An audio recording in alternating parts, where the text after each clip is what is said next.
बाजूला इतर धर्मियांचे स्थळ आहेत। मग आम्ही बौद्ध आहोत आणि बौद्धांना ही सम्राट अशोकांनी तर ह्या विश्वामध्ये या भारतामध्ये संपूर्ण 84,000 बुद्ध लेण्या आणि स्तूप बांधलेले आहेत।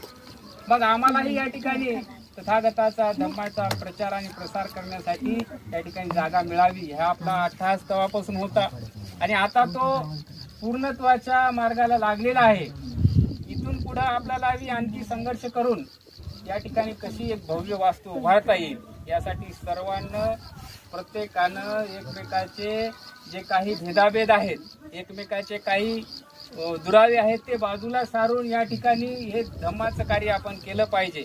बाकी आपल्या वैयक्तिक भानगडी बाजूला, पण ह्या ठिकाणी आपल्याला समाजासाठी काहीतरी करणं आहे, समाजाचं आपण काहीतरी देणं लागतो। डॉक्टर बाबासाहेब आंबेडकरांचे 4 लेकरं त्यांचे मृत्यूला गेले, पण त्यांनी त्यांची पर्वा न करता समाजाचा विचार केला।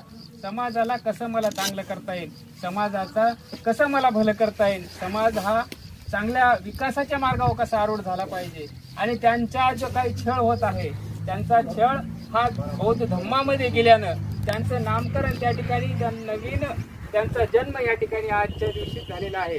आणि म्हणून हे जे करत असताना या ठिकाणी आल्याच्या नंतर एक वेगळं मनामध्ये वातावरण निर्माण होतं की ज्या ठिकाणी तथागतांना एका ठिकाणी एक जेतवन विहार त्या ठिकाणी जे वन होते